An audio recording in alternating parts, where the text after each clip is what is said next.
Bismillahirrahmanirrahim. Assalamualaikum warahmatullahi wabarakatuh. Baiklah, terima kasih kepada Bapak yang sudah memberikan waktu untuk saya presentasi pada kesempatan kali ini.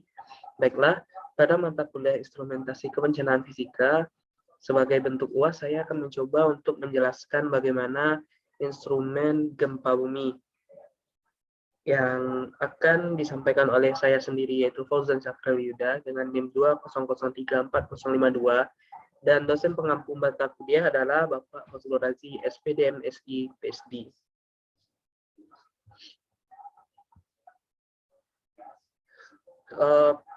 Dalam pengamatan terhadap fenomena kebencanaan gempa bumi, ada beberapa peralatan yang kita gunakan. Ada beberapa yang sudah lumrah didengar, ada juga yang belum. Di antara alat-alat tersebut adalah seismometer, akselerometer, dan intensimeter. Baiklah, saya akan membahas tentang seismometer terlebih dahulu. Bisa dilihat pada sebelah kanan, itu adalah gambar dari seismometer. Jadi seismometer berasal dari bahasa Yunani, yaitu seismos yang berarti gempa, dan metero yang berarti mengukur gempa. Dan seismometer adalah alat mengukur gempa bumi. Istilah lain untuk menyebut sensor pendeteksi gempa. Sensor atau bisa disebut juga seismograf yang sering kita dengar adalah alat atau sensor getaran yang digunakan untuk mendeteksi getaran pada permukaan tanah, misalnya gempa atau ledakan. Jadi di sini saya akan mencoba menjelaskan bagaimana perkembangan dari seismometer. Zangheng, bentuk alat seperti sebuah guci dengan ornamen naga terhubung pada batang tembaga yang menghadap ke 8 arah mata angin. Sedangkan alat yang dibuat oleh Luigi Palmieri membuat tabung berbentuk huruf U dan kemudian menuangkan merkuri ke dalamnya lalu disusun 8 arah mata angin. Lalu John Milne menemukan seismometer modern yang bisa mencatat gempa horizontal yang terjadi di sepanjang lempeng tektonik. Dan pada pertengahan abad 19, seismometer modern dikembangkan lagi di Amerika sehingga menjadi seismometer Press-Ewing. Di sini saya akan mencoba menjelaskan sedikit tentang jenis-jenis seismometer.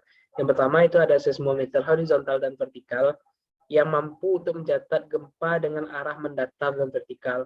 Lalu yang kedua itu ada seismometer strong motion atau akselerograf yang memiliki fungsi untuk mendeteksi gerakan atau getaran yang sangat kuat. Yang ketiga itu ada seismometer mekanik yang kegunaannya mencatat gempa horizontal pada arah selatan maupun utara dan gempa vertikal pada posisi barat maupun timur. Lalu yang keempat ada seismometer digital yang dilengkapi dengan teknologi elektromagnetik dan spiegelmanometer. Dan yang terakhir yang kelima adalah teleseismometer, dibuat dengan rentang frekuensi yang luas. Di sini saya akan mencoba menjelaskan cara kerja seismometer. Pada sebelah kanan bisa dilihat bagaimana cara kerja seismometer itu sendiri. Jadi saat sebuah beban tergantung pada kawat pegas, pada beban tersebut dipasang pensil yang menempel pada gulungan kertas yang dapat berputar. Bergeraknya beban dan kawat pegas bergantung pada gerakan yang terjadi di permukaan bumi. Ketika terjadi gempa bumi, getaran yang terjadi adalah getaran vertikal. Pegas akan bergerak naik turun sehingga pensil pada beban menggoreskan garis-garis pada gulungan kertas yang berputar. Cara membaca seismogram, garis-garis tersebut dibaca dari barat ke timur, atau bisa dari kiri ke kanan, atau dari utara ke selatan, yaitu dari atas ke bawah. Kita masuk pada alat yang kedua, yaitu akselerometer. Akselerometer adalah sensor yang digunakan untuk mengukur percepatan suatu objek. Akselerometer dapat mengukur percepatan dinamis dan percepatan statis. Pengukuran dinamis adalah pengukuran percepatan pada objek bergerak, sedangkan pengukuran statis adalah pengukuran terhadap gravitasi bumi. Jadi akselerometer ini bisa menentukan bagaimana posisi baik dari sumbu X, Y, dan Z. Jadi cara kerja akselerometer adalah memiliki prinsip kerja dengan prinsip percepatan atau akselerasi.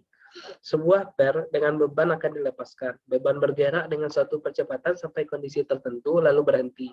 Bila ada sesuatu yang mengguncangkannya, maka beban akan berayun kembali. Pengukuran kapasitansi inilah umumnya menjadi hasil pengukuran chip agar sensor bisa mendeteksi 3 dimensi, yaitu sumbu X, sumbu Y, dan sumbu Z. Maka dibutuhkan 3 pasang plat yang dipasang tegak lurus antara masing-masing sumbu tersebut. Kita masuk ke alat yang terakhir, yang ketiga, yaitu intensimeter. Intensimeter P-alert merupakan sistem instrumen yang digunakan untuk menghitung percepatan tanah pada suatu tempat. Alat untuk mengukur percepatan tanah pada umumnya digunakan untuk daerah perkotaan dengan penduduk yang padat. Intensimeter secara teknis dapat mendeteksi tingkat guncangan gempa skala Modified Mercalli Intensity atau MMI, atau satuan untuk mengukur kekuatan gempa dari 1 MMI hingga 12 MMI. Pada digitizer, pada intensitas meter akan muncul skala intensitas. Dan sebelah kanan itu bisa dilihat bagaimana bentuk dari intensimeter. Lalu berikut ini adalah cara kerja dari intensimeter. Yang pertama itu skala 1 sampai 1 MMI putih, getaran tidak dirasakan atau dirasakan hanya oleh beberapa orang. Skala 3 sampai 5 MMI hijau, getaran gempa dirasakan oleh orang banyak tetapi tidak menimbulkan kerusakan. Mohon maaf, untuk bagian pertama itu skalanya dari 1 sampai 2 MMI. Kita lanjut ke bagian yang ketiga, yaitu skala 6 MMI atau kuning, bagian non-struktur bangunan mengalami kerusakan ringan. Lalu yang keempat, skala 7 sampai 8 MMI berwarna jingga, banyak retakan terjadi pada dinding bangunan sederhana. Struktur bangunan mengalami kerusakan ringan sampai sedang. Lalu yang terakhir, skala 9 sampai 12 MMI yang berarti merah, maka getaran gempa tersebut dapat menyebabkan sebagian besar dinding bangunan permanen roboh. Baiklah, itulah presentasi saya pada kesempatan kali ini. Terima kasih kepada Bapak, dan saya mohon maaf atas segala kekurangan. Saya sudahi. Assalamualaikum warahmatullahi wabarakatuh.